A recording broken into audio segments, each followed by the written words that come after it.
Setelah menjadi seorang entrepreneur, aku punya banyak sudut pandang yang bisa aku ceritain ke kamu. Dan aku yakin kalau aku cerita sudut pandangku ini, kamu nggak akan mau jadi entrepreneur.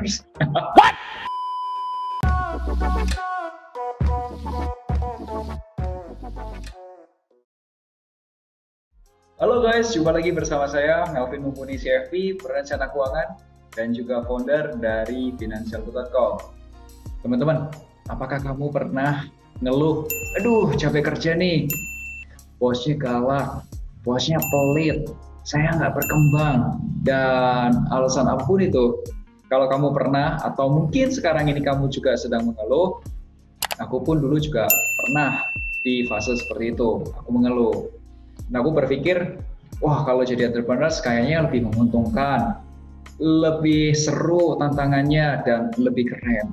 Apakah benar seperti itu? Mana ku tahu. Setelah menjadi seorang entrepreneur, aku punya banyak sudut pandang yang bisa aku ceritain ke kamu. Dan aku yakin kalau aku cerita sudut pandangku ini, kamu nggak akan mau jadi entrepreneur. Kata orang, jadi entrepreneur itu bebas waktu kerjanya. Ya memang benar bebas, kamu bisa kerja 12 jam sehari. Mau tanggalan hitam, mau tanggalan hijau, mau tanggalan merah, weekday, weekend, kamu bisa kerja kapanpun itu. Dan kata orang, jadi entrepreneur itu keren. Ya benar keren, karena kamu udah nggak mikirin dirimu sendiri. Kamu harus mikirin customer kamu harus mikirin gajian karyawanmu, kamu harus mikirin lunasin vendor-vendor kamu harus report ke investor kamu harus report ke regulator kamu, dan lain sebagainya. Gimana nggak keren? Kalau kayak gitu, jadi entrepreneur apa enaknya? Ada guys, kalau jadi entrepreneur, kamu akan menjadi lebih mature atau lebih dewasa, lebih dari usia kamu. Ya karena banyak beban hidup ya. Oh, no. Dan yang kedua, kamu punya sudut pandang yang lebih luas. Jadi kamu nggak memikirkan dirimu, tapi kamu memikirkan banyak orang. Dan yang ketiga, kamu bisa menjadi seorang yang solutif. Jadi wangi yang solutif kan ya. Guys, kali ini aku akan cerita pengalamanku menjadi seorang entrepreneur. Setelah lulus S1 di Teknik Industri Universitas Katolik Parahyangan Bandung, aku kemudian bekerja di salah satu bank asing. Pekerjaanku adalah jualan produk-produk keuangan. Ada deposito, ada reksadana, ada banknote. Banknote itu kayak dolar, euro, ada pound sterling gitu ya. Kemudian ada bank S, kemudian ada juga surat utang dan lain sebagainya. Nggak terlalu lama sih di bank. Kemudian aku pindah ke pekerjaan keduaku di salah satu perusahaan manufaktur spare part motor. Itu perusahaan lokal. Di situ aku juga melanjutin kuliahku di S2 di MBA TB Bandung. Yang namanya S2 itu pasti harus ada tesis. Dan pada saat itu aku berpikir ya, kayak enak ya kalau tesis kita itu tuh bisa dicuanin. Artinya apa? Tesis kita itu bisa dibikin menjadi sebuah bisnis. Dari situ aku berpikir, kira-kira bisnis apa ya yang bakal moncer nih di tahun-tahun yang akan datang. Aku mulai cari ide. Bagaimana cari ide bisnis? Ya, paling gampang aku mulai dulu dari yang aku suka. Aku suka ngomongin tentang personal finance. Ada investasi reksadana, investasi saham, kemudian cash flow, dan lain sebagainya. Selain itu, aku juga suka ngobrolin tentang teknologi. Dan aku mulai research, apakah ada orang yang punya masalah keuangan? Dan jawabannya adalah banyak.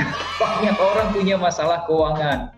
Contoh, seorang fresh graduate itu butuh perencana keuangan, butuh investasi buat liburan, buat nyiapin dana menikah, buat beli rumahnya. Ibu rumah tangga butuh perencanaan keuangan, butuh investasi, buat apa? Buat nyekolahin anaknya, buat perjalanan ibadah haji, dan lain sebagainya.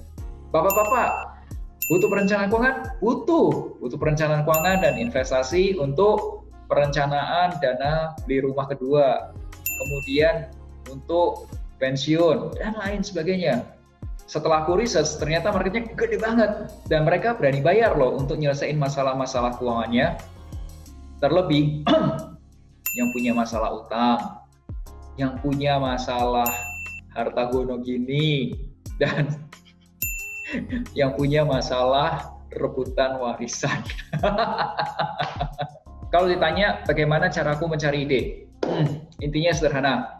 Dari yang aku suka, cari tahu marketnya, dan pastikan marketnya itu mau bayar kita. That's it, sesimpel itu.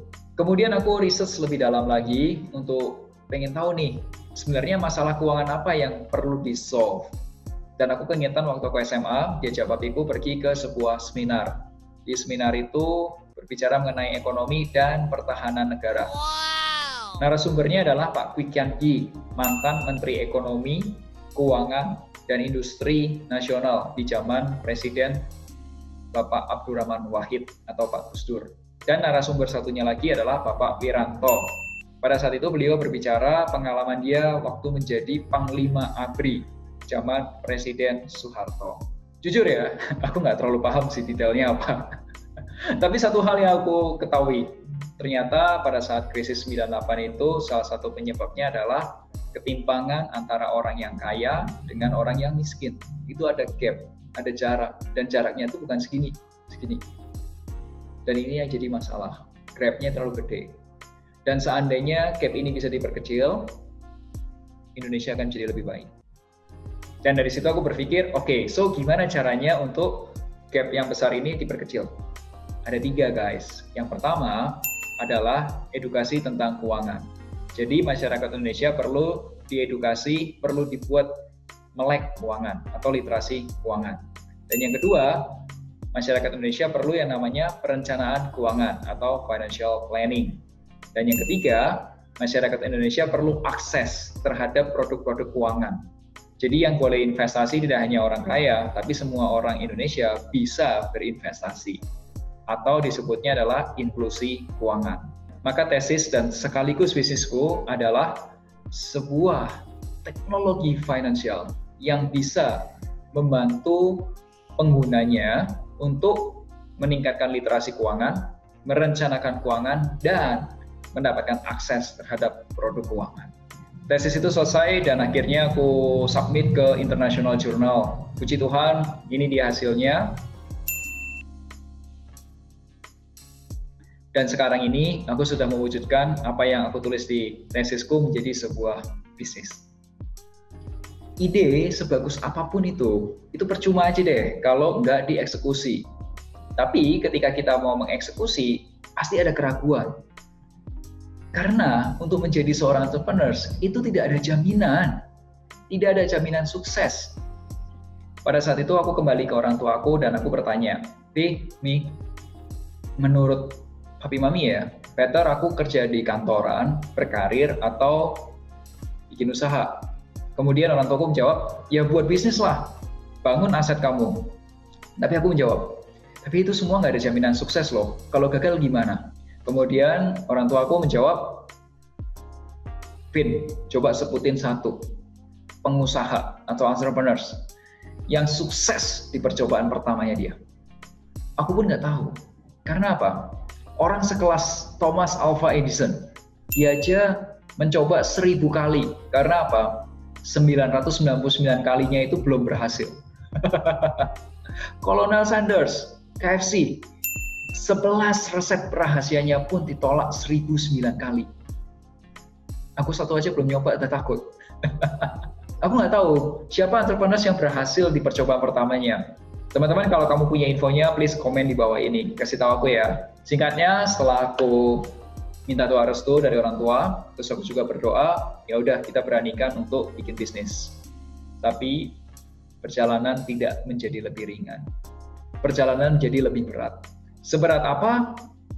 Guys, aku akan ceritakan pengalamanku dari tahun 2013 sampai 2020 menjalankan bisnis. Ceritanya akan panjang, tapi aku mendapatkan banyak pelajaran. Pelajarannya itu kalau aku rangkum, seorang entrepreneurs itu perlu punya 3 skills utama. Yang aku singkat, calm, communication, leadership, and money management. Ketiga skills tersebut dari 2013 sampai sekarang itu saya pelajari terus. Dan saya akan ceritakan pengalamanku dari satu poin ke poin berikutnya ketika mempelajari 3 hal itu. Karena itulah yang membantu saya sekarang ini. Dan aku akan lanjutin ceritanya di videoku berikutnya. Jadi, subscribe YouTube channel Finansialku supaya kamu tahu langsung update-nya. Guys, aku kenalin dulu bisnisku. Nama bisnisnya adalah Finansialku.com. Finansialku.com ini kita adalah satu-satunya perusahaan perencana keuangan di Indonesia yang sudah punya portal edukasinya, Finansialku.com, dan aplikasi perencana keuangan, aplikasi Finansialku. Kita sudah terdaftar di OJK, kemudian Kominfo, dan kita punya ISO 27001-2013 tentang manajemen data dan keamanan data. Di bisnisku, kita melayani 3 hal nih guys. 1, konsultasi keuangan. Jadi kalau kamu punya masalah keuangan, kamu bisa konsultasi ke aku atau tim perencana keuangan kita di Finansialku. Kedua, kita melayani edukasi tentang keuangan. Sifatnya training, in-house training, public training, dan lain sebagainya. Dan yang ketiga, kita punya aplikasi Finansialku. Itu ada premiumnya juga.